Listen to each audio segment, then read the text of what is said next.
Hello बच्चों, welcome to this second class of lines and angles. Lines and angles की first class में हमने कुछ बेसिक कॉन्सेप्ट्स पढ़े, जैसे कि अलग अलग टाइप के एंगल्स, एक्यूट एंगल क्या होता है, ऑब्ट्यूज एंगल क्या होता है, राइट एंगल क्या होता है। इसके अलावा हमने कुछ पेयर ऑफ स्पेसिफिक एंगल्स के बारे में पढ़ा, जैसे कि adjacent angles, vertically opposite angles, linear angles. इन सब चीजों को कवर करते हुए हम यहां तक पहुंचे हैं। आज हम हमारी एग्जिस्टिंग नॉलेज को थोड़ा सा एक्सटेंड करेंगे और हम एक पर्टिकुलर एक्सियोम और एक पर्टिकुलर थ्योरम के बारे में पढ़ेंगे। सबसे पहले हम बात करते हैं एक एक्सियोम की, which is the axiom 6.1 of your NCERT text book. अब सबसे पहले तो बात करते हैं हम कि एक्सियोम एक्चुअली होता क्या है। एक्सियोम बेसिकली एक रूल है जिसको यूज करते हुए हम और थ्योरम्स को प्रूफ करते हैं। सो एक्सियोम 6.1 इट स्टेट्स कि लेट सपोज अगर कोई लाइन है, ठीक है, इस लाइन के ऊपर मैंने एक रे ड्रॉ करी, ठीक है, तो ये जो रे है ये इस लाइन के ऊपर जो दो एंगल्स बनाएगी, angle 1 and angle 2। This angle 1 and angle 2 ये कौन से टाइप के एंगल्स हुए? Angle 1 and angle 2 will be adjacent angles, right, क्योंकि ये एक दूसरे के अगल बगल वाले हैं। और हमने पढ़ा था कि पड़ोसी angles are called adjacent angles. तो अगर किसी लाइन के ऊपर हमने जो रे बनाई, उस रे से बेसिकली वो लाइन दो एंगल्स में ब्रेक हुई, उन दोनों एंगल्स का जो सम है that will be equal to 180 degrees. यानी एक लाइन के ऊपर बनी हुई एक रे से जो दो एडजेसेंट एंगल्स बनते हैं उनका सम हमेशा 180 डिग्री होता है। और ऐसा क्यों होता है? ऐसा इसलिए होता है क्योंकि एक लाइन के ऊपर, जैसा कि मैंने आपको इनिशियली बताया था, एक लाइन की टोटल एंगल जो वो बनाती है दैट इज 180 डिग्रीज। तो अगर ऐसे में उसके ऊपर मैं कोई मान लो डाइवर्जन क्रिएट कर देता हूं, जैसा कि इस रे ने किया, उस केस में वो 180 डिग्री का एंगल ही एक्चुअली दो पार्ट में डिवाइड हो रहा है, right. So that is why on any line any रे will always form two adjacent angles whose sum is equal to 180 degrees. और यहीं से निकल के आती है हमारी थ्योरम 6.1। 6.1 थ्योरम ये कहती है कि अगर कोई दो लाइन एक दूसरे को इंटरसेक्ट कर रही हैं, तो ऐसे में उसके जो वर्टिकली ऑपोजिट एंगल्स होते हैं, यानी angle 1 and angle 2, vertically opposite angles वो हमेशा एक दूसरे के इक्वल होंगे। यानी कि लेट्स सपोज हम इन दोनों लाइंस को नाम दे देते हैं। Let's say this line is A B, mid point बोलते हैं हम O, and let this line B C and D. सबसे पहले तो आप लोगों को कमेंट सेक्शन में यह बताना है कि इस गिवन लाइंस पे जो कि इंटरसेक्शन हो रहा है उससे कौन कौन से ऐसे एंगल्स हैं जो कि वर्टिकली ऑपोजिट बन रहे हैं। आप वीडियो को पॉज करके कमेंट सेक्शन में रिप्लाई कर सकते हो। सो इस गिवन फिगर में अगर हम ध्यान दें तो angle COB and angle AOD, these two angles are vertically opposite, right? अगर आप फिगर में देखो तो हम बात कर रहे हैं एंगल 1 एंड एंगल 2 की। Similarly angle 3 and angle 4 which are angle COA and angle BOD, ये दोनों एंगल्स भी वर्टिकली ऑपोजिट है। तो हमारी थ्योरम 6.1 ये स्टेट करती है कि angle COB will be equal to angle AOD and angle COA will be equal to angle BOD। But how, हम इसको प्रूफ कैसे करेंगे? Let's see. तो चलिए बात करते हैं इसके प्रूफ की। तो हमें प्रूफ करना है कि angle AOD is equal to angle COB, यानी ये वाला एंगल इस वाले एंगल के इक्वल है। ये हम प्रूफ करना चाह रहे हैं, ठीक है। इसको प्रूफ करने के लिए लेट्स पिक अ लाइन। हम लाइन A to B को पिक करते हैं। Line A B. ठीक है, अगर हम इस लाइन ए बी की बात करें तो ये ए बी का कंप्लीट एंगल को हम क्या नाम देंगे?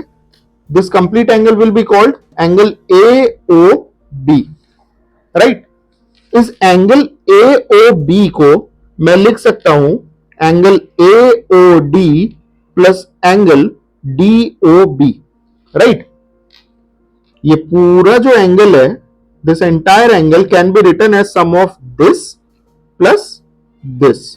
इन दोनों से ही तो जुड़ के बन रहा है ये, ठीक है।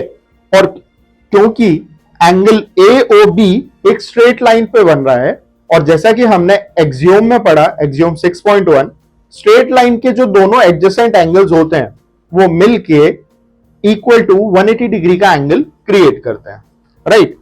सो by axiom 6.1 we can say कि angle A O D plus angle D O B, ये जो दोनों एंगल हमने ऊपर जिनका सम लिखा है, that will be equal to 180 degree, correct.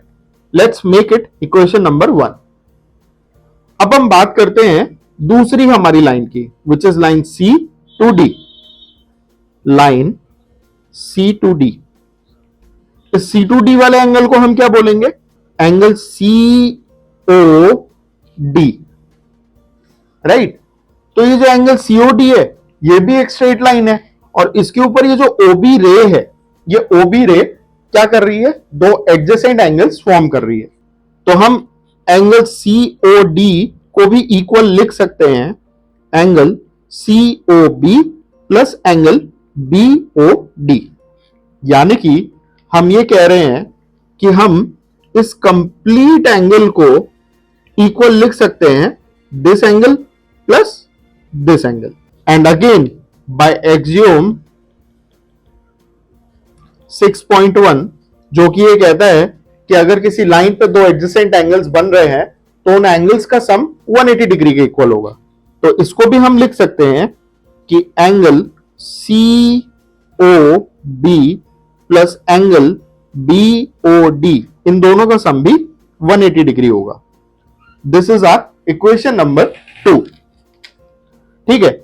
अब देखिए इक्वेशन नंबर 1 का जो पहला पार्ट है ये भी 180 के इक्वल है, और इक्वेशन नंबर 2 में ये वाला जो पार्ट है ये भी 180 के इक्वल है। और सपोज करो कि कोई दो चीजें अगर किसी एक ही चीज के बराबर है तो वो दो चीजें एक दूसरे के भी बराबर होंगी, है ना। इसको कुछ ऐसा समझ सकते हैं कि अगर एक एप्पल 250 ग्राम्स का है और एक मैंगो वो भी 250 ग्राम्स का है, तो क्या हम ये कह सकते हैं कि एक एप्पल और एक मैंगो का वेट सेम है? बिल्कुल कह सकते हैं, बिकॉज दोनों का वेट सेम है।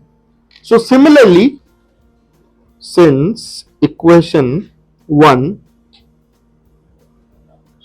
And equation 2 have same RHS, दोनों का आरएचएस सेम है, so LHS of equation 1 will be equal to LHS of equation 2, right.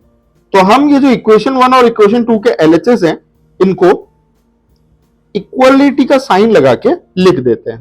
तो इसको हम लिख सकते हैं angle A O D plus angle D O B will be equal to angle C O B plus angle B O D. अब अगर आप दोनों साइड में देखो तो एंगल बीओडी और एंगल बीओडी सेम है, क्योंकि दोनों चीजें दोनों साइड पे सेम ऐड हो रही है, इनको हम एक दूसरे से कैंसिल कर सकते हैं। So what we are left with angle AOD is equal to angle BOC. और एंगल एओडी और एंगल बीओसी को अगर हम हमारे फिगर में देखें, AOD and BOC, these two were the actual vertically opposite angles. So इस तरीके से हमने प्रूफ किया कि angle AOD is equal to angle BOC. Hence vertically opposite angles are equal. So that's how you can give the proof that the vertically opposite angles हमेशा एक दूसरे के इक्वल होते हैं. So this was all about the concept which are required for you to solve exercise 6.1. अगली class में हम exercise 6.1 को सॉल्व करेंगे और जितने भी कॉन्सेप्ट्स अभी तक हमने पढ़े हैं उन सबको हम यूज करेंगे. अगर आपको कोई भी डाउट, कोई भी क्वेरी होती है, you can post it in the comment section. And don't forget to like, share and subscribe the video. Thank you.